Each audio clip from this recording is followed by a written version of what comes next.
Oh, I forgot to make you sit on a pillow. Don't make it a pillow. Yes.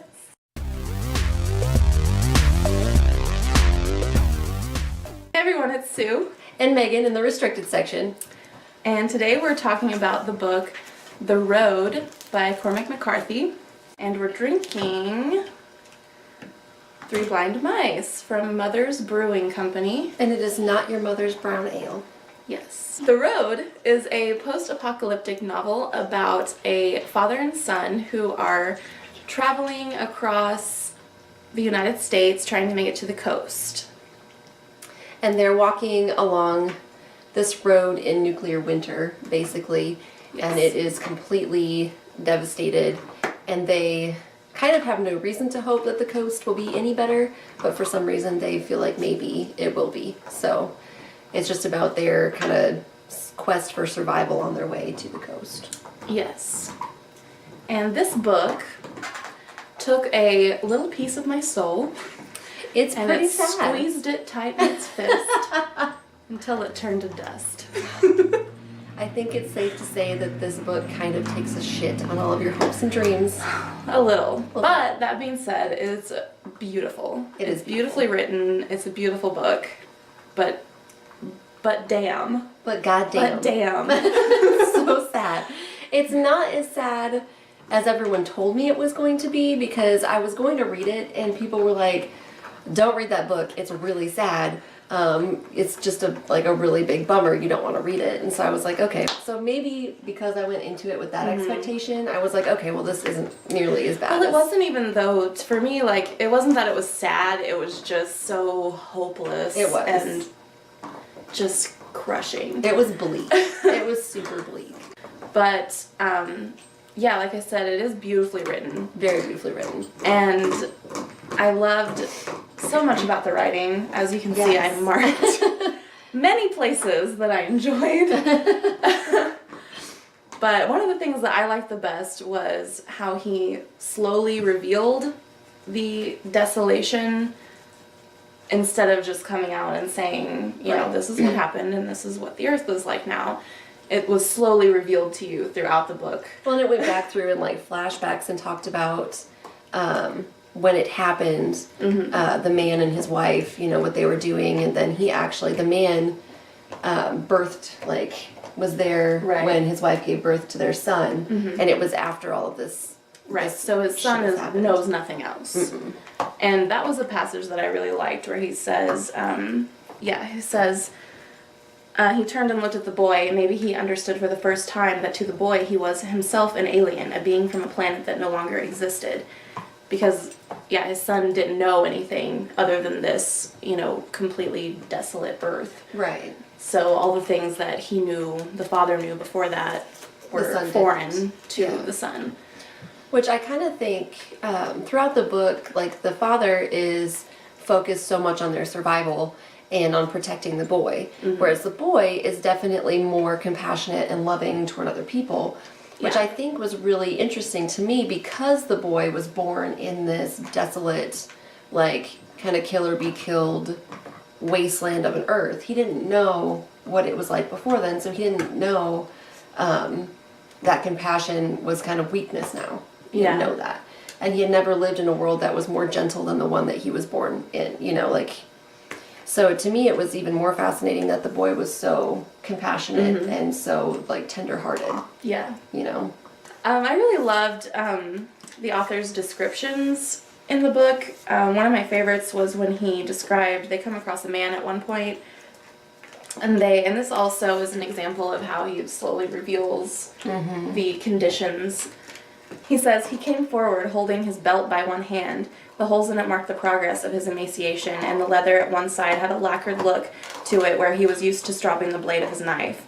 And so that just struck me of, you know, it shows how skinny he's become. Right. Like, he didn't start out that way, and like throughout the course of this, like, bleak wasteland, he's slowly starving to death. Right. Yeah. And then he also mentions that he had a tattoo of a bird on his neck done by someone with an ill-formed notion of their appearance. So it's, you know, perhaps done by someone who's never seen a bird. Right.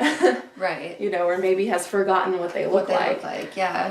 And then one thing that I also noticed in the writing, I don't know if this was significant or not, but I'm a technical writer, so I noticed that he doesn't use apostrophes in a lot of the words. Like, not all of them. Sometimes he uses them. But like in the word can't and don't and wouldn't, no apostrophe. Nothing. And I don't know if that's significant in any way, but I'm not sure why he chose to do that. I'm not sure either. Well, I read something about how Cormac McCarthy doesn't use quotations in dialogue. Yeah. And he doesn't always use appropriate punctuation. And the thing I read said they weren't sure if it was because he was trying to, like, through that, make a comment on the very, like, bare essentials life that they were living. And I don't know if that has anything to do with it. Because we were talking earlier about how we thought the stilted conversation contributed to showing the type of life they were living and how kind of mirrored how, because they don't have any conversations with any depth or, like, real substance to them. They're all very... some of them do have depth, I think, Right. but they're very, like, one Stilted. words or very short sentences. Yeah.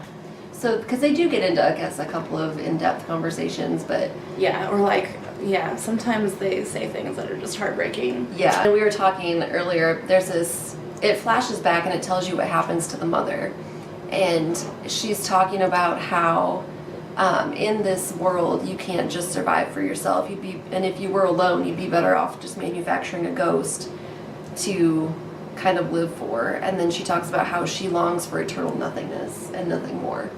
And it was just very, like, profound. Yeah. Profound and, again, soul-crushing. Just deeply sad. Yeah. One interesting thing is that the boy and the man are never named. They're only referred to as the boy and the man. There was a part where they meet another man and they ask him his name, and he tells them Eli, and then they say, "Is that your real name?" And he says no. And he says he doesn't want to say it because I couldn't trust you with it, to do something with it. I don't want anybody talking about me, to say where I was or what I said when I was there. I mean, you could talk about me maybe, but nobody could say that it was me. I could be anybody.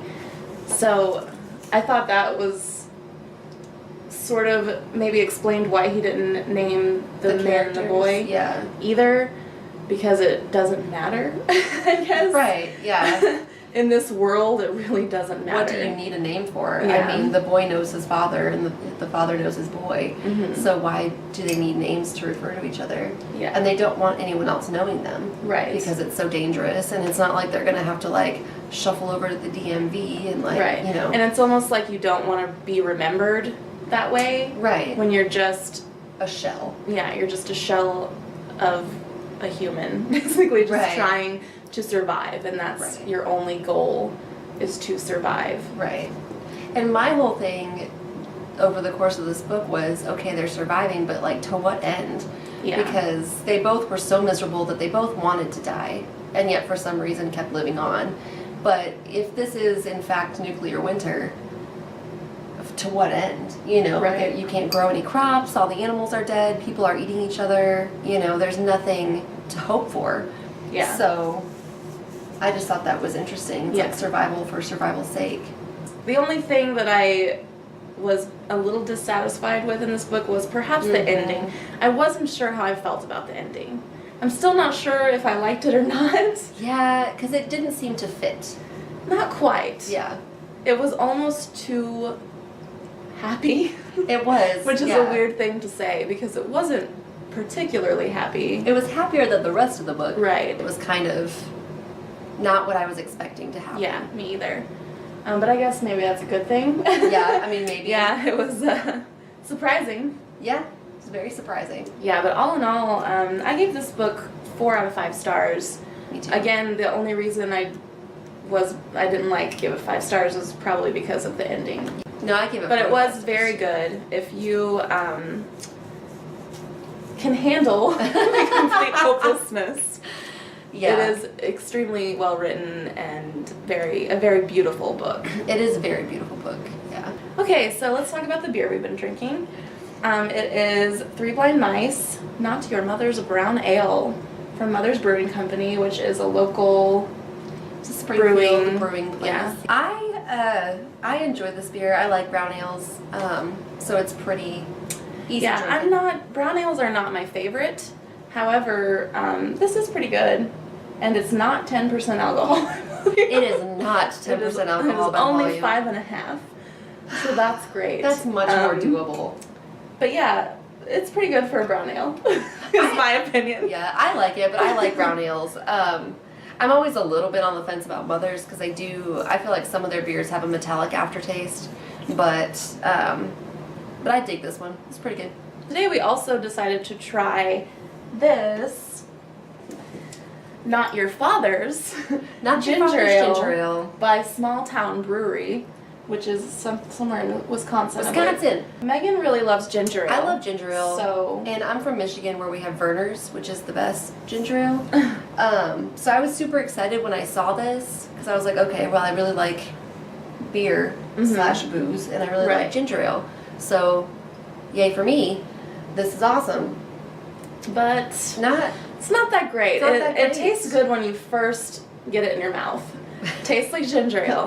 And then once you swallow it, it leaves a taste behind that tastes like kaopectate. Mixed with Smirnoff If you've Ice. ever, like tasted that. It's weird. flavored Smirnoff Ice. It's a weird flavor. And it's not terrible. It's not. I mean, it's drinkable, but I would not buy it I would again. not buy it again. No. No. We thought it was appropriate, though, to not your mother's And not not your your father's. You Um, should stick with your father's. Stick with your father's ginger ale. Maybe try out not your But mother's. try out though. not your mother's. Yeah, I mean, clearly your mother doesn't know what she's talking about with brown ales, but your dad probably knows what he's talking about with some ginger ale. That was our beer experience for today. Yeah, and our book experience. So, hope you guys liked it. Thanks for watching. Please subscribe. We'll put a few places down below where you can find us elsewhere on the internet if you're interested. And we'll see you next time. See you next time. Thanks for watching. Bye. Bye.